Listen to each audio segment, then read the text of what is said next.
Olá, eu me chamo Luan e nós fizemos, juntamente com o Felipe, com o Matheus e com a Priscila, um dashboard, um projeto de controle financeiro, que seria a nossa plataforma. Aqui a nossa prioridade foi criar uma interface do usuário moderna e fluida. Então a gente utilizou Tailwind e CSS, então a gente consegue ver aqui nessa interface que é algo limpa, né, e focado nos pontos principais aqui no que importa para o nosso usuário. Então a gente tem a visualização clara dos dados principais, que seria o total de receita, o total de despesa, o saldo do período. Juntamente com isso, com essa experiência que a gente busca trazer para o usuário, né, com uma interface limpa, fluida, moderna, a gente tem a nossa responsividade. Então a gente pode ver aqui que não desconfigura conforme eu vou diminuindo o tamanho da nossa tela. Ele simplesmente realoca e consegue fazer esses ajustes tanto em tabelas quanto nos nossos outros dados. Por que a gente quis trazer isso? Por que é importante trazer isso? Porque hoje em dia, quando a gente fala de ajustes financeiros, controles financeiros, as pessoas não esperam chegar em casa ou chegar em um computador ou um notebook e abrir o sistema e colocar ali o que foi gasto, o que foi feito, o que entrou. Elas preferem muitas vezes ali na hora que há um gasto ou que há uma entrada, já colocar na plataforma. E geralmente isso é feito por smartphone ou por tablets hoje em dia, com a facilidade na palma da mão. Então, a responsividade ajuda para que a experiência do usuário seja a mesma, tanto num desktop quanto em um aparelho mobile. Eu vou mostrar um pouco do sistema para vocês aqui no front-end. Daqui a pouco o Matheus vai estar falando sobre toda a parte de código e como que a gente fez ali para resolver alguns problemas, ou como a gente montou e pensou em toda essa parte de código. Mas aqui a gente tem o nosso dashboard principal, com o total de receitas, que eu comentei, total de despesa, saldo do período. Temos a evolução mensal, as despesas por categorias e todas as transações recentes. Como que eu faço para adicionar uma nova transação? Eu venho aqui no botão, nova transação. Pode ser tanto de receita quanto de despesa. A gente usa uma engenharia de formulário robusta em tempo real, porque a gente não consegue adicionar dados inválidos, né? Então eu posso tentar criar uma transação aqui com tudo vazio, eu não consigo fazer isso. Eu posso cancelar. E se eu tentar colocar aqui qualquer coisa que não seja válido, ele vai dar uma mensagem de erro. Então aqui a gente precisa que esteja um número no valor e não uma letra qualquer. Aqui eu vou colocar uma despesa de aluguel de equipamento, eu vou colocar um valor de R$500. Vamos adicionar a categoria, vamos colocar a categoria outros, pode ser na data de 28/3, vamos criar essa transação. Então a transação foi criada com sucesso, a gente viu que as despesas aqui aumentaram. Eu vou colocar, vamos trabalhar com esse mês. Então nossa despesa já está aqui. E nas transações recentes a gente já consegue ver o aluguel de equipamento. A gente pode exportar o nosso dashboard, tanto em PDF quanto em arquivo para o Excel. Então a gente pode definir se a gente só quer o resumo mensal ou todas as transações. Isso é uma ferramenta bem interessante que a gente quis trazer para verificação dos dados e tudo mais. Como a gente viu aqui, a fluidez da interface do usuário, ela é reforçada pelo feedback instantâneo. Então, quando a gente criou uma nova transação, que eu vou colocar uma transação de receita, a gente vê que tem feedbacks instantâneos. Como isso daqui, transação criada com sucesso. Por que isso é importante? Porque às vezes a gente pode estar ali na correria e achar que fez uma transação ou não, ou foi uma despesa ali, uma receita, e não ter nenhuma mensagem concluída. Então, isso pode causar algum erro no sistema posteriormente, ou alguma coisa com dados de clientes pode ser afetado por causa disso.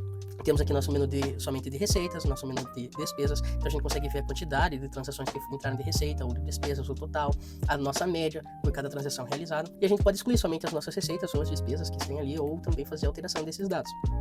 E quando a gente exclui, feedback em tempo real, receita excluída. Nossa arquitetura, ela permite também o processamento rápido de grandes volumes de dados. Então a gente pode ver isso daqui, um exemplo claro é no período que a gente quer colocar, mensal ou anual. Ou até mesmo eu posso pegar e definir as datas. Então se o nosso sistema estiver rodando ali por um ano já, a gente consegue definir as datas bem certinho aqui. Ele vai processar esse grande volume de dados, de grandes transações, e vai colocar somente aquilo que a gente quer no período. A gente tem um menu de categorias também, tanto de despesas como de receita. A gente pode adicionar novas categorias, sendo algo visual, bem compacto e fluido. E a gente pode também excluir, né? A gente tem aqui as transações que foi realizado dentro de cada categoria.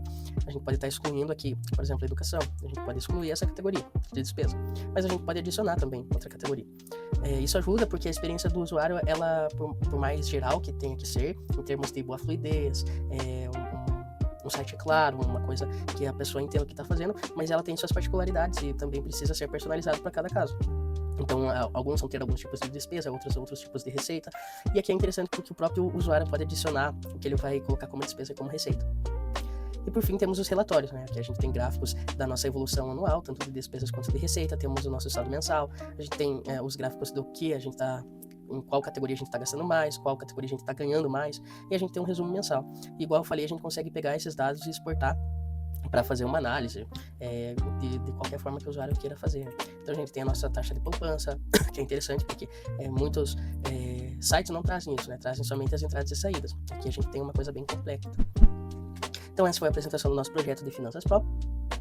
Eu vim trazer essa parte de demonstração aqui das funcionalidades, dos contextos do nosso site, a nossa interface do usuário, e como o nosso site ele consegue trazer uma boa experiência para o nosso usuário, então, seja no mobile, seja no desktop, mas que seja uma coisa fluida, uma coisa limpa, uma coisa fácil, uma coisa visual, que é o que o nosso usuário precisaria.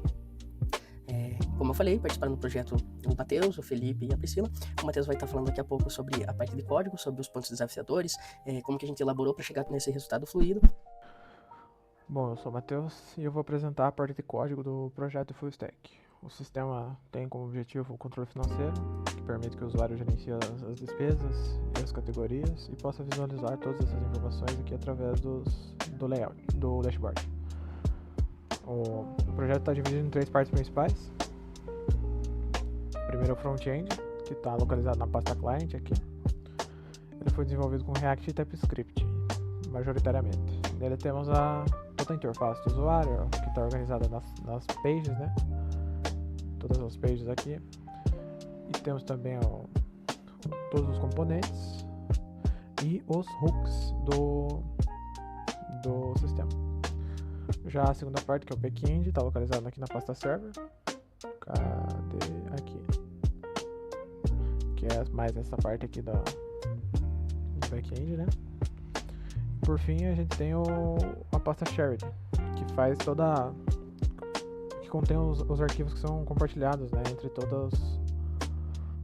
Entre o back-end e o front-end. Já no front-end, a maior parte da lógica do sistema está no front-end, né? Então a gente fez o uso de Contest API, da Contest API.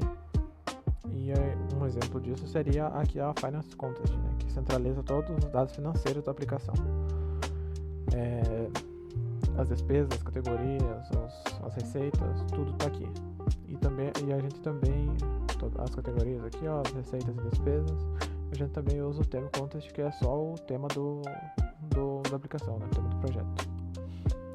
A gente usa a componentização, né, com átomos, com o layout e as moléculas do sistema, né, todos divididos em partes menores e reutilizáveis, que facilita na manutenção do código, né. E a gente também utiliza os hooks. O principal hook que a gente utiliza é o use state aqui, use API state, tá? Que ela ajuda no controle de todas as requisições do sistema. Os outros hooks em si aqui, eles são mais voltado para a responsabilidade e otimização do sistema. As principais páginas do sistema aqui são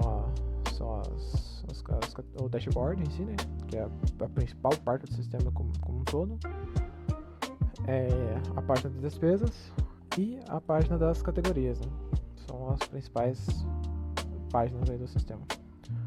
Já o back-end do sistema, ele atua ele é bem mais simples, né? Ele atua só como suporte, majoritariamente falando pro front-end, né? Ele só está com as rotas básicas e ele estrutura a comunicação dos dados ali do sistema. Apesar de ser um back-end simples, né, por enquanto, até porque não foi abordado um back-end em si nesse bimestre, né, vai ser abordado no próximo. Aí a gente vai fazer toda a implementação do banco de dados, etc. Então, parte de código do sistema é isso aí. Para concluir o projeto, o projeto em si demonstra uma boa organização full stack, né, com separação clara das responsabilidades ali, e o uso de tecnologias modernas com foco em escalabilidade, né. Como as melhorias futuras, como eu já falei, a gente quer adicionar um banco de dados, né, fazer integração com o banco de dados, fazer uma autenticação do usuário e realizar um deploy da aplicação. Seria isso. E esse é o nosso trabalho de full stack, o Finanças Pro. Um site limpo, fluido, claro, como uma boa interface do usuário deve ser.